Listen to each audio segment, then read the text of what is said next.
Bismillahirrahmanirrahim, nos chers étudiants. Alors, toujours dans le cadre du module marketing de base, nous allons aborder à partir d'aujourd'hui et conformément au plan les éléments du marketing opérationnel, à savoir la politique de produit, de prix, de communication et de distribution.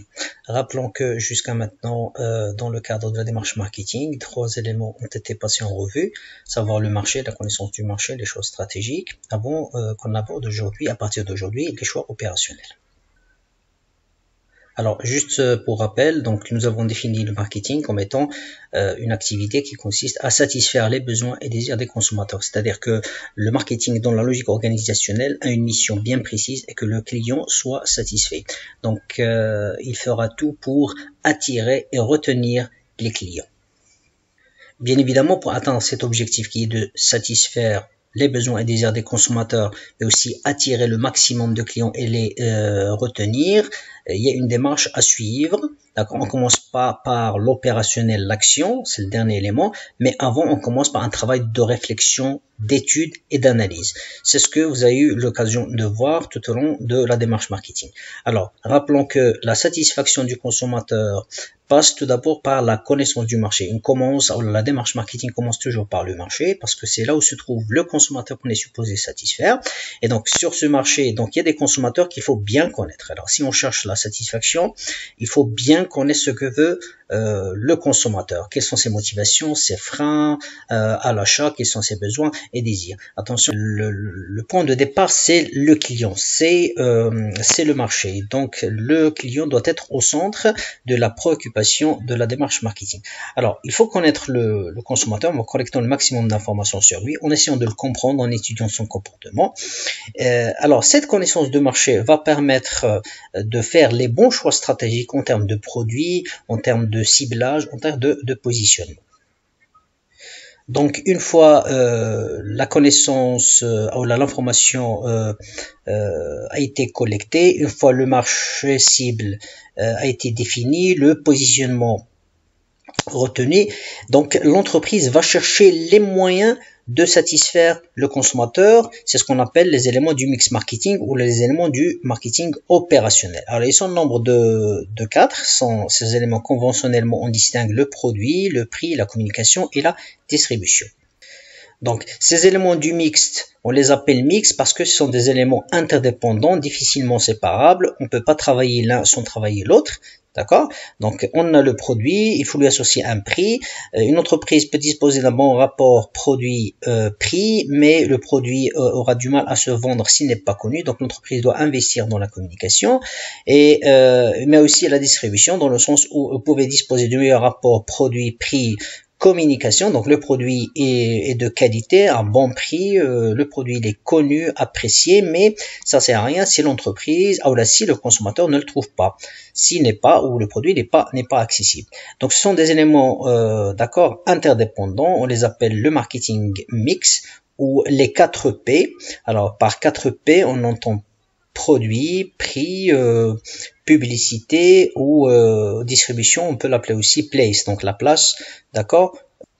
Dernier élément à voir est que les choix opérationnels sont au cœur de la démarche de satisfaction. Alors la satisfaction du consommateur, pour répondre à la question comment satisfaire le consommateur, tout simplement, c'est à travers les 4 P. Donc l'entreprise doit mettre en œuvre un bon marketing mix susceptible de satisfaire le consommateur.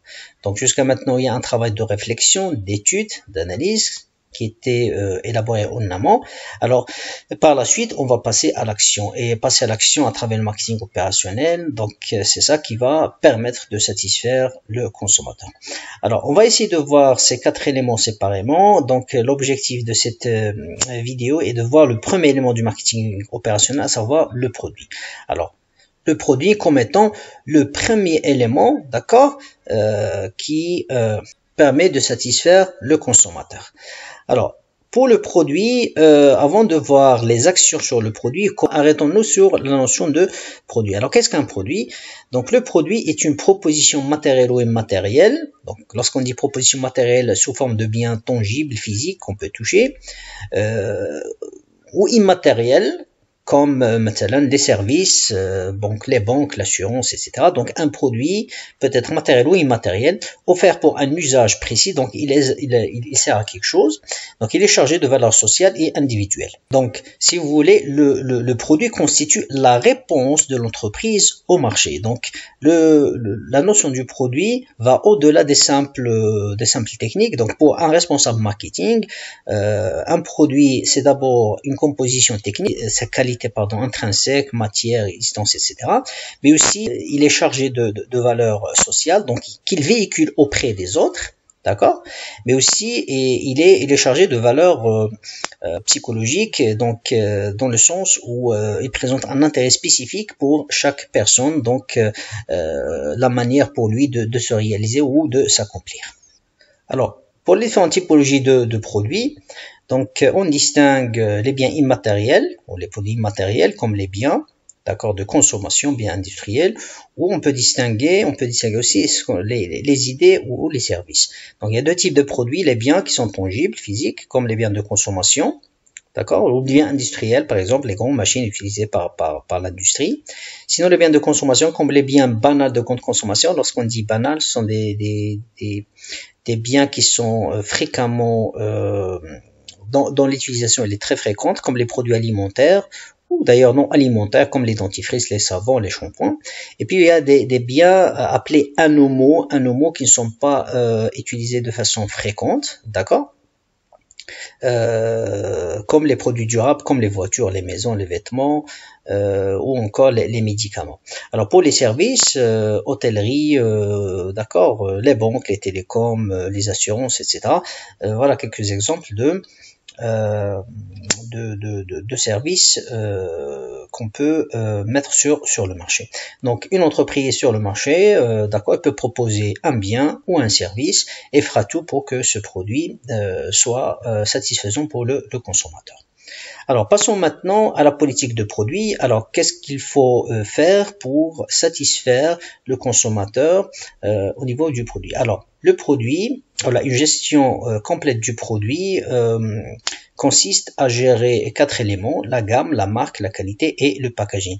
On commence par la gamme. Alors la première chose que va faire l'entreprise, c'est de proposer une gamme de produits qui permet de satisfaire toutes les sensibilités et les tendances. Alors qu'est-ce qu'on entend par une gamme? Alors une gamme, est constitué par toutes les variétés de produits vendus par une entreprise. Il est très rare de voir une entreprise avec un produit unique. Les entreprises monoproduits sont très rares, c'est exceptionnel. Une entreprise sur le marché, il propose une gamme très diversifiée, de manière à ce que chaque composante ou chaque article relevant de la gamme puisse satisfaire une demande spécifique. Vous prenez le secteur automobile, vous prenez l'entreprise Renault, on peut pas dire que c'est une entreprise monoproduit, c'est vrai, elle est spécialisée dans la fabrication automobile, mais si vous l'avez remarqué, il propose une gamme de produits très diversifiée. Prenons l'exemple de la voiture Clio, donc Mégane, Talisman, Kangoo, etc.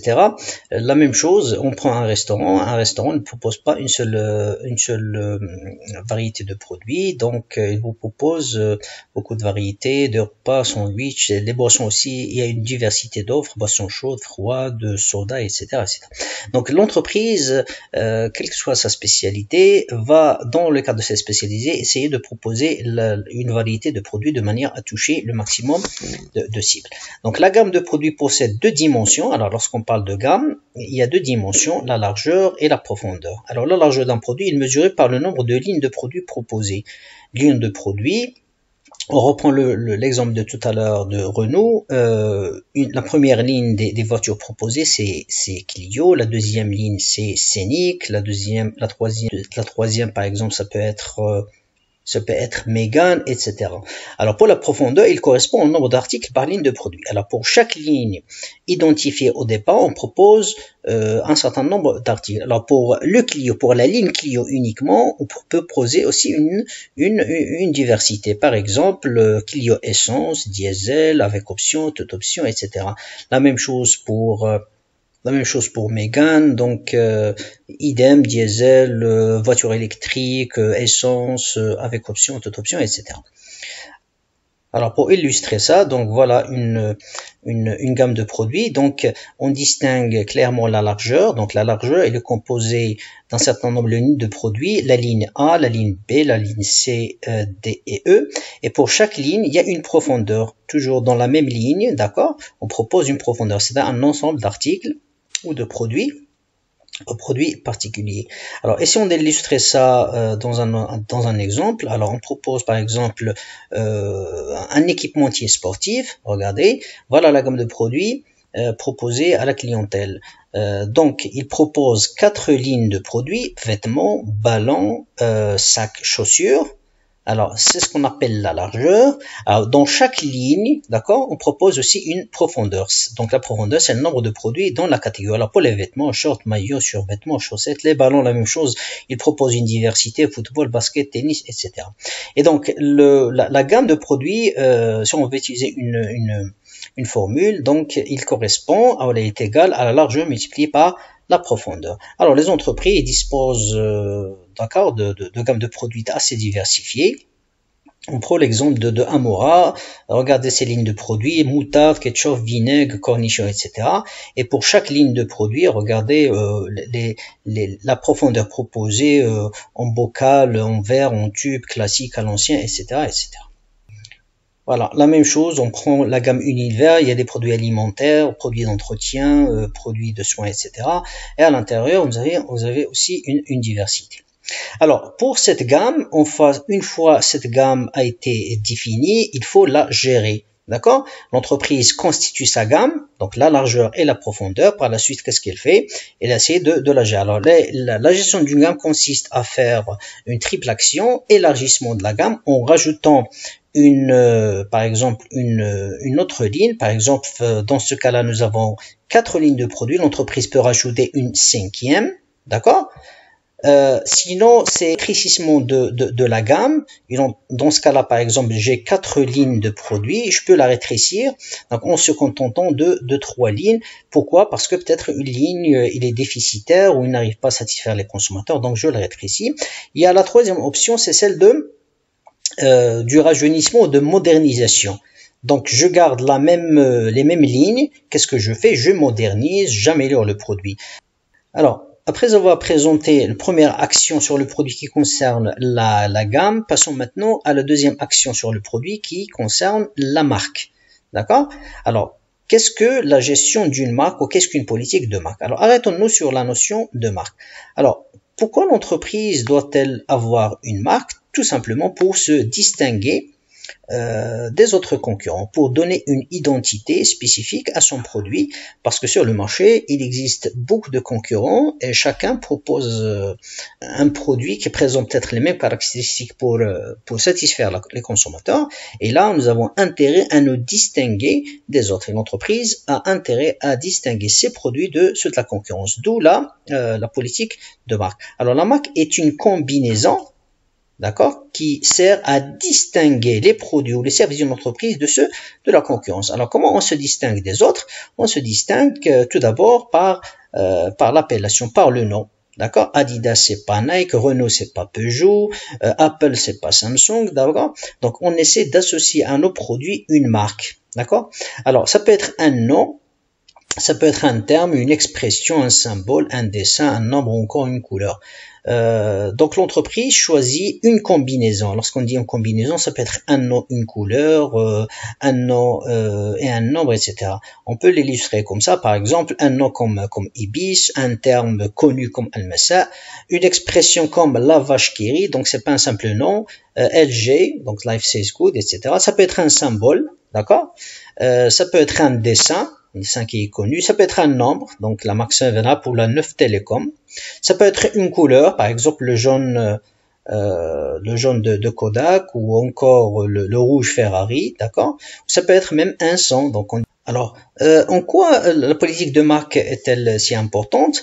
Donc, au-delà de chercher un nom ou un terme pour se différencier des autres, la marque constitue Cela constitue une importance capitale pour une entreprise, au moins pour 4 raisons. Tout d'abord, la marque permet d'attirer le consommateur. Alors, lorsque l'entreprise dispose d'une bonne marque, ça, il travaille très bien sa marque, ça permet justement de rendre le consommateur sensible.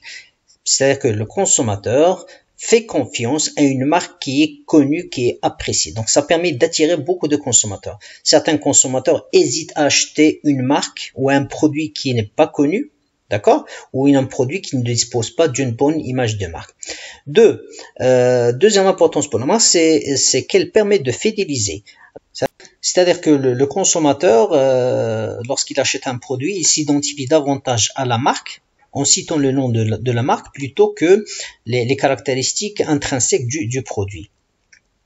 Alors, troisième élément, d'accord, est celui de faciliter le référencement.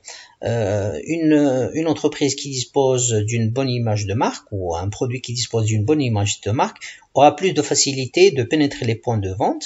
D'accord, c'est pas le cas pour toutes les autres marques. Il faut savoir que les distributeurs ou les points de vente ne peuvent pas accepter n'importe qui. Ils acceptent des marques et ils rejettent d'autres compte tenu de leur image aux yeux des consommateurs. Enfin, la marque présente un intérêt, une importance pour l'entreprise dans le sens où il permet un différentiel de prix.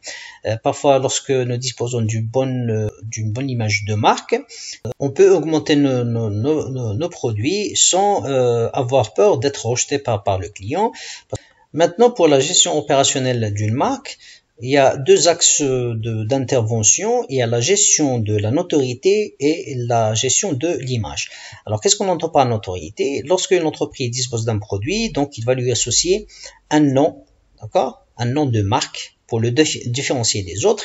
Et donc, la première des choses qu'il faut faire est que cette marque soit connue. Il faut faire le maximum pour faire connaître la marque ou l'existence de la marque auprès d'un maximum de consommateurs. Alors, lorsqu'on dit notoriété, c'est-à-dire le nombre de personnes qui connaissent la marque, faire en sorte que le produit soit connu ou la marque soit connue. Alors, il ne suffit pas que la marque soit connue ou le produit soit connu, encore faut-il qu'il soit apprécié. Donc, il faut gérer l'image. Donc, c'est l'image ou la réputation du produit. À chaque produit, d'accord, on associe une image positive qui va être ancrée dans l'esprit du consommateur. Et sur cette base, il va plutôt donner la préférence dans l'achat au produit de l'entreprise. Concernant toujours la marque, il existe une diversité de pratiques, d'accord. Lorsque l'entreprise dispose de gammes de produits différentes, donc il se pose la question: est-ce que je vais donner le même nom de marque à tous mes produits, ou bien je vais différencier ou là choisir des noms différents. Alors ici nous avons deux choix possibles. Nous avons la politique ou le choix de la marque ombrelle. La marque ombrelle consiste à donner le même nom de marque à tous les produits. C'est le cas par exemple de l'entreprise BIC, alors qui est présente dans plusieurs secteurs d'activité. Donc c'est une entreprise qui fabrique des stylos, des rasoirs, des briquets, etc.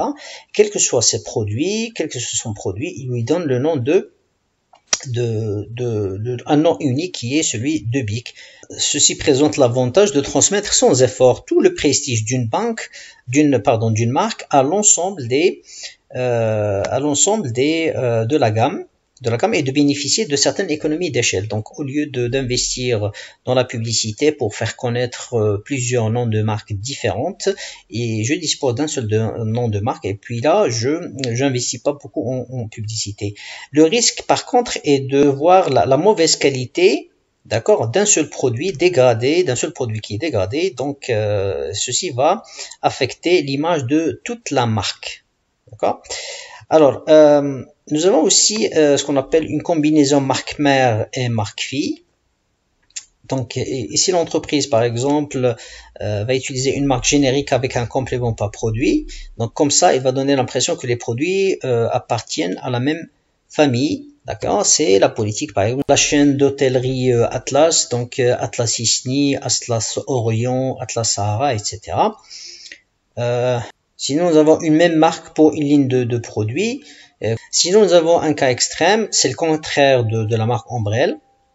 Vous avez une marque par produit. C'est l'exemple de Procter & Gamble ou de Nestlé. Pour chaque produit, il y a une marque spécifique. D'accord? Donc, cette stratégie est adoptée lorsque l'entreprise souhaite que chaque produit ait sa vie propre. Mais le risque est que c'est très coûteux côté publicitaire lorsque je dispose d'une gamme de produits très très large. Imaginez une entreprise qui dispose de 30 produits différents, donc il faut faire de la publicité pour 30 produits séparés. Voilà, à titre d'illustration, on prend les marques de Procter & Gamble, d'accord? Regardez, voilà, pour les produits de lavage, déjà, on distingue beaucoup de produits, Ariel, Bonux. Pour les nettoyants ménagers, la même chose, ainsi de suite. Regardez la diversité des produits proposés par Procter & Gamble. Idem pour les marques Danone, d'accord, des marques différentes. Bon, juste, rien que pour les eaux minérales, regardez peut-être une dizaine de marques différentes. Bien. Alors, troisième élément de la gestion du produit consiste à gérer la qualité. Alors, bien évidemment, lorsque je dispose d'un produit, il faut que ce produit soit de qualité, et c'est une condition aussi pour satisfaire le consommateur. Le consommateur a pris l'habitude de choisir le meilleur rapport qualité-prix, donc il cherche le meilleur produit sur le marché avec le prix convenable. D'un autre côté, certains consommateurs, ils sont prêts à payer le prix qu'il faudrait pour avoir une qualité désirée. Alors, qu'est-ce que la qualité? Alors, si on essaie de définir la qualité est définie comme étant l'aptitude d'une entité à satisfaire les besoins exprimés ou implicites. Donc, si vous avez remarqué, la définition de la qualité, il ressemble beaucoup à la définition du marketing. Donc, la définition du marketing consiste à satisfaire les besoins et désirs des consommateurs. La qualité, selon la définition de la FNOR, c'est l'aptitude, donc la capacité d'une entité à satisfaire les besoins qui sont exprimés ou implicites. Même les besoins qui ne sont pas exprimés, il faut les satisfaire. Alors, plus concrètement, comment gérer, comment opérationnaliser la notion de qualité? Ça veut dire quoi un produit de qualité ou qu'est-ce qu'un service de qualité? Alors, l'entreprise, pour gérer la qualité, voilà ce qu'attend le consommateur d'elle. Alors, lorsqu'on parle de la qualité d'un produit tangible, voilà quelques éléments sur lesquels on peut travailler, comme la performance fonctionnelle. Un stylo doit écrire, une machine à laver doit réaliser sa fonction de laver les vêtements, etc. Mais aussi, il y a les fonctions complémentaires, autres avantages du produit, comme les différentes options. Il y a la conformité, un produit de qualité, les juges de qualité lorsqu'il respecte un certain nombre de normes. La fiabilité, c'est un produit qui rencontre peu de panne, donc on dit qu'il est fiable. Il y a aussi la longévité, donc la durée de vie utile du produit, d'accord? Il y a des produits qui durent une année, d'autres 2 ans, etc. Il y a les services, donc en plus de la qualité du produit, on parle donc de l'entreprise qui nous offre des services autour. Je veux dire autour du produit, par exemple l'étendue, la rapidité, l'efficacité des services fournis avant, pendant et après l'achat, d'accord? Comme par exemple le transport, l'installation, etc. Il y a l'esthétique, donc c'est le design, c'est la forme extérieure, c'est le look. Donc ça peut être la couleur, le goût du produit, la perception de la qualité, donc c'est la réputation, l'image perçue du produit. Il faut pas qu'il y ait un écart, d'accord, ou un décalage entre ce que promet l'entreprise et ce que va trouver le consommateur une fois qu'il achète le produit.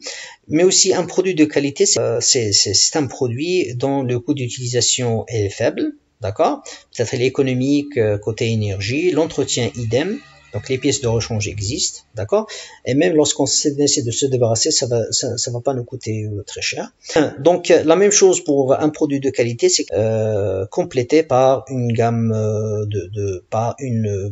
une gamme de services comme la livraison, l'installation, la garantie, la prévente. Ce sont tous des éléments qu'une clientèle attend d'un produit de qualité.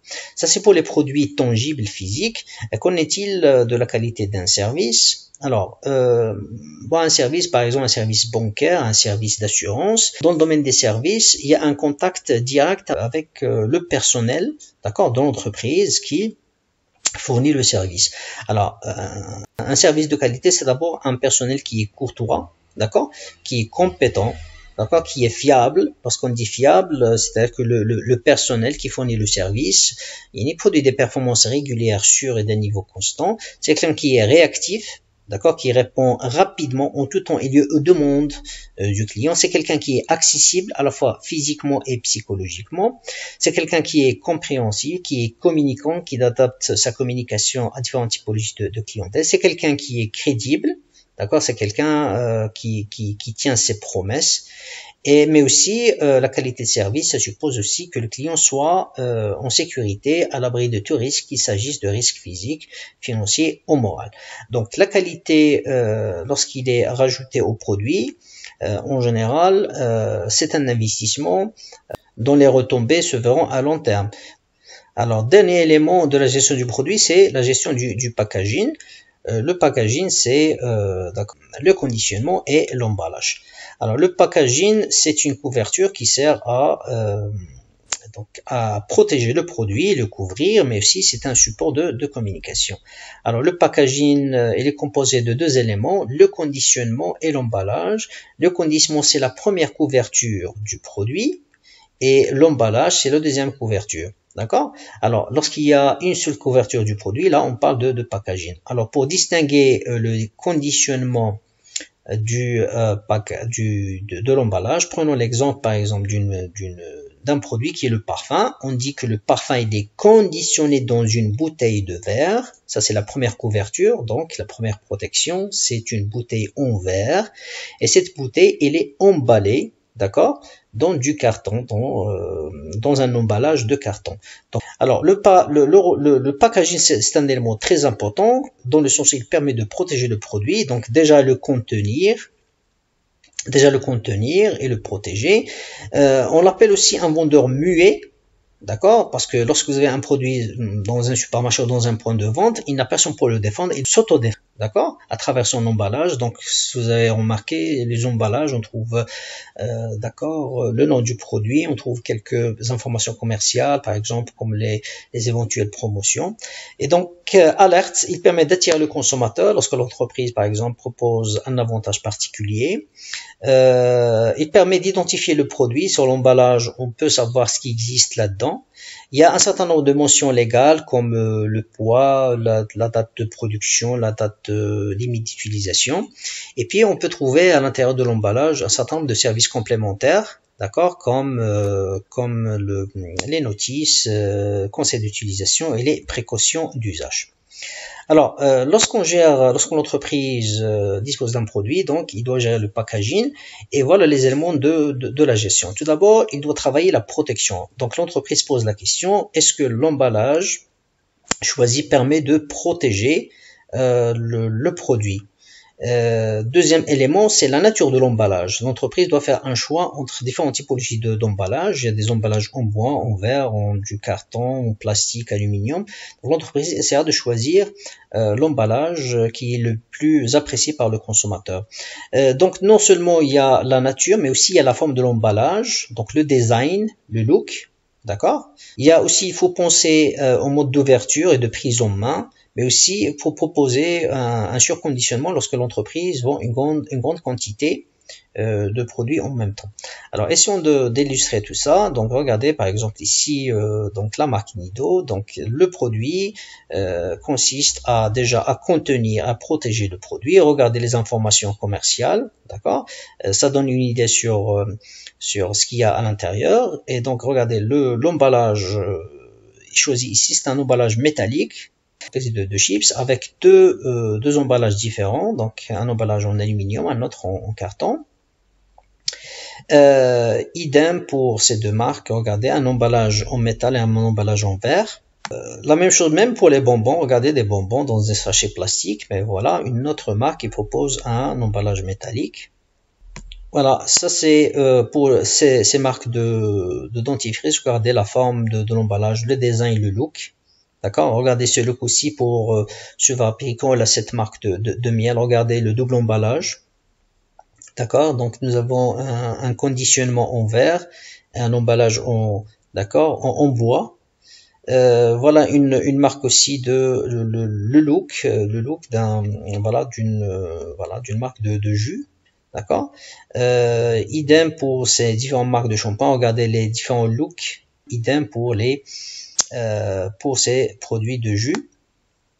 Donc voilà pour ce qui est de la politique de produits. Donc encore une fois, rappelons que la satisfaction du consommateur passe par la mise en place d'un marketing mix composé du produit, du prix, de communication et de la distribution. Nous avons traité aujourd'hui la politique de produit et le premier élément sur lequel on se base pour satisfaire le consommateur, c'est d'abord le produit.